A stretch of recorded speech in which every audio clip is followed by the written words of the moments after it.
अस्सलाम वालेकुम नाज़रीन, मैं हूँ वजीहा ज़ुबैर। नाज़रीन, अगर आपका बच्चा पढ़ने में दिलचस्पी नहीं ले रहा है, पढ़ना नहीं चाह रहा है, तो ये आज के 10 बातें जो हैं आपकी मुश्किल आसान कर सकती हैं, आपके बच्चे के अंदर इंटरेस्ट पैदा कर सकती हैं। नाज़रीन, पहली बात, अगले दिन का शेड्यूल जो है वो आप रात में ही बना लें। यानी बच्चे को मालूम होना चाहिए कि जब वो सुबह सो कर उठेगा तो उसे क्या काम करना है उठने के फ़ौरन बाद, और रात में सोने से पहले तक उसे कौन कौन से काम करने हैं। आमतौर पे होता ये है कि जब बच्चे का शेड्यूल सेट नहीं होता तो उसे मालूम ही नहीं होता उसे क्या काम करना है। वो स्कूल से आके मोबाइल में लग जाता है, टीवी देखने में लग जाता है।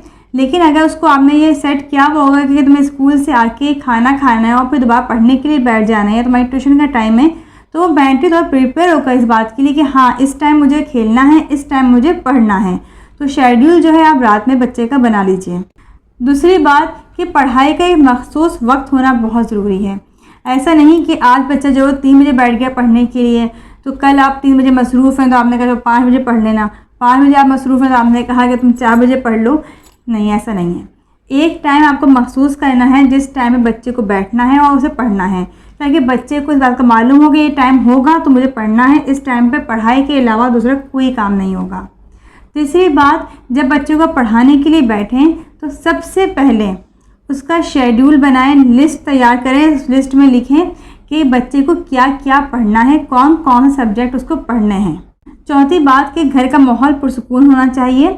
अगर आप जॉइंट फैमिली में भी रह रही हैं और आप परेशान हैं कि घर का माहौल कैसे पुरसुकून हो जब बच्चा पढ़ रहा हो, तो उसको अपने रूम में लेकर आ जाएं और कोशिश करें कि आपके रूम में उस वक्त ना मोबाइल जो है वो आपका रिंग कर रहा हो, ना आपका टीवी ऑन हो, किसी भी किस्म के डिस्ट्रैक्शंस ना हो, या बच्चे के टॉयज़ उसके पास ना हो कि वो पढ़ने के साथ साथ उसका ध्यान जो वो उस तरफ भी जा रहा हो।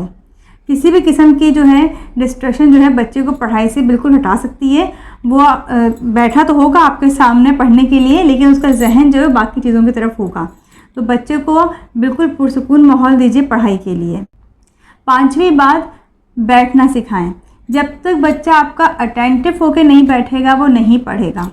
अगर वो लेट रहा है, फिर बैठ रहा है, या वो पढ़ते हुए वो जो है कुछ इस खाने में लगा हुआ है, तो उसका जहन जो है वो कभी भी पढ़ाई की तरफ नहीं आएगा। वो कभी भी सुकून से बैठ कर नहीं पढ़ सकता, क्योंकि देखिए जब उसकी बॉडी जो है वो इतना ज़्यादा मूव कर रही होगी तो वो एक चीज़ पे फोकस कैसे करेगा। तो पहला काम तो आपको यही है कि आप लिस्ट बना लेंगी, तो उसके बाद का काम यही है कि आपने उसको अटेंटिव करना है कि वो बिल्कुल अलर्ट होकर बैठे पढ़ने के लिए।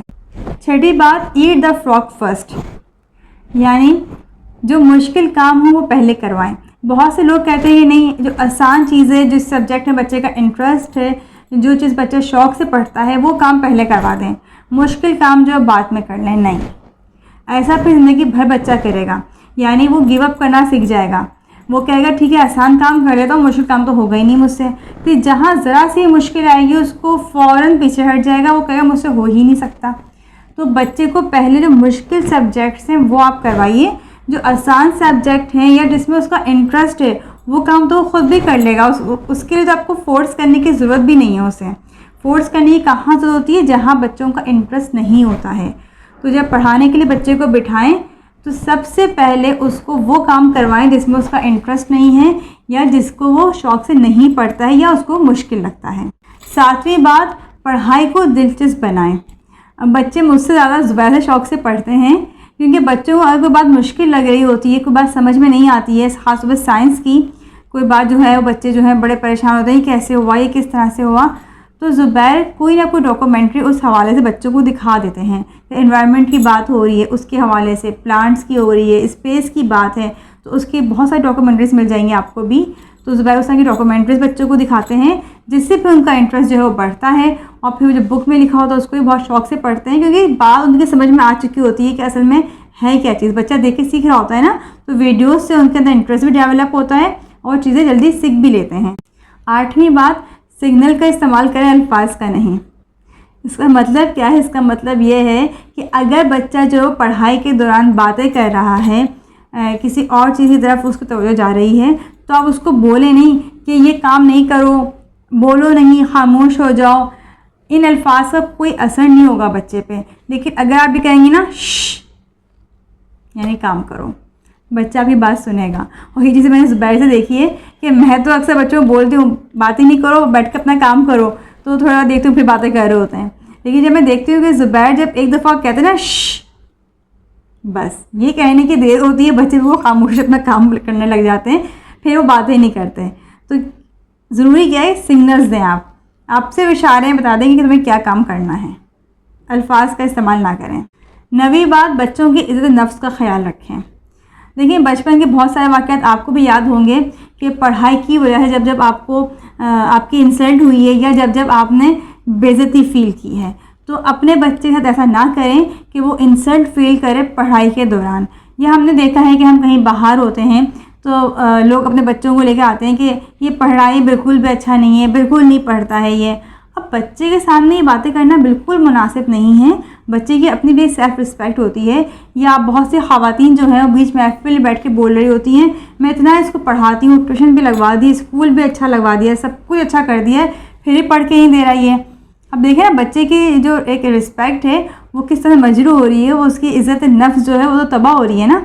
तो बच्चे की इज़्ज़त नफ्स का ख़ास ख्याल रखें। 10वीं और आखिरी बात कि आप अपने आप को किसी से कमतर नहीं समझें।